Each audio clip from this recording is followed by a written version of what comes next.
मुस्लिम आणि त्यांच्या धार्मिक स्थळावर अन्याय करणे हे चुकीचे आहे. गेवराईमध्ये मुस्लिम समाजाने चिंता व्यक्त केली आहे. दोन समाजात तेढ निर्माण होणाऱ्या घटना दिवसेंदिवस बीड जिल्ह्यामध्ये घडताना दिसून येत आहेत. हे कुठंतरी थांबले पाहिजे अशी चिंता गेवराईमध्ये मुस्लिम समाज बांधवांच्या वतीने व्यक्त करण्यात आली आहे.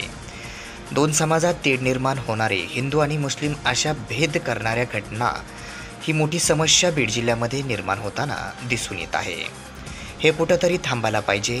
मुस्लिम समाज दिसला की त्याला मारणे, त्याच्यावर अन्याय अत्याचार करणे, धार्मिक स्थळावर हल्ला करणे अशा प्रकारच्या घटना घडत आहेत. मात्र हे चुकीचे असल्याचे मत आणि मोठी समस्या गेवराईमध्ये मुस्लिम समाज बांधवांच्या वतीने आज माध्यमांसमोर व्यक्त केली आहे. राज्य लोकांची भावना मुस्लिम हा देशात नाही राहिला पाहिजे आणि यांची जी भावना आहे हे कुठंतरी थांबायला पाहिजे. प्रत्येक जागे मुस्लिम, कुठेही मुस्लिम दिसला का त्याच्यावर अन्याय, कुठेही काय. आज जे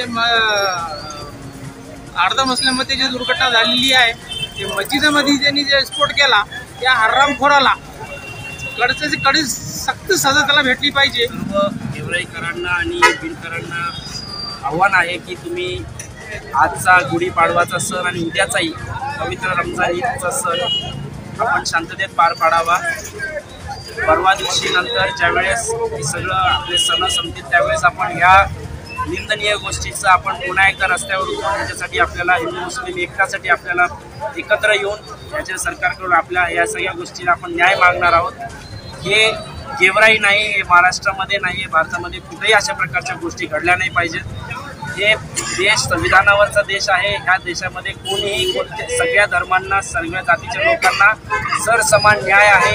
कोणताच धर्म, कोणती जात एकामेकाच्या वर नाहीये. सर्व जणांना संविधानाने एक न्यायाचा आणि एका कागदावरती सर्वांना एका ह्या देशावरच्या मातीवरती सगळ्यांना विराजमान व्हायचं तेवढंच अधिकार दिलेला आहे. तर सगळे हिंदू मुस्लिम एकजुटी आहे. काही 4-5 जणे जे काही लोक आहे ज्यांनी हे कांड केलेलं आहे, प्रशासनाने ह्यांना काय करावं. आता काय आरोपी अटक आहे, प्रशासनाने हे केस स्ट्रॉंग करून ह्यांना यांचे जे आतंकवादी सारखा हमला आहे ह्यांच्या मागं कुणी आहे का, ह्यांनी हे त्यांच्या मनाने केलं, नशेत केलं की पूर्ण आमचं समाधान व्हा, मुस्लिम समाजाचं समाधान होऊन असा डिपार्टमेंटनी, गृह खात्याने, जे राज्यकर्ते ह्यांनी सगळ्यांनी ह्याच्यावर लक्ष देऊन हे पूर्ण फायनलला हे सगळं नेवा. शेवटला ह्यांना जर सजा भेटली नाही तर परत पूर्ण देशात, पूर्ण महाराष्ट्रात हे असंच लोक करते. जर ह्यांना चप्रक बसला आणि ह्यांना जर समजा सजा झाली आणि प्रशासनाने इमानदारीने काम केलं तर हे ह्याच्या पुढं असं होणार नाही. आता हे आमचे सरपंच आहे. आम्ही इथं आल्यानंतर आम्हाला माहीत झालं की हे फॅमिली 30 वर्षापासून इथं मुस्लिम फॅमिली सरपंच आहे. म्हणजे हे 100-200 मुसलमान आहेत, बाकी सगळे आमचे हिंदू बंधू आहे.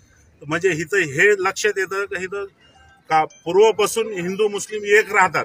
आता काही कंटक असतात असे जे असं करतात, ह्यांना आता प्रशासनाची जिम्मेदारी आहे, गृह खात्याची जिम्मेदारी आहे. आता आम्हाला जे करायचं, आम्ही इथं आला तर मस्जिद सगळी साफ करून घेतली, सगळं ते पंचनामे करून घेतले. आता जोहरची जे नमाज आहे दुपारची ते नमाज होईल. उद्या इन्शाल्लाह ईदची नमाज इथंच होणार आहे.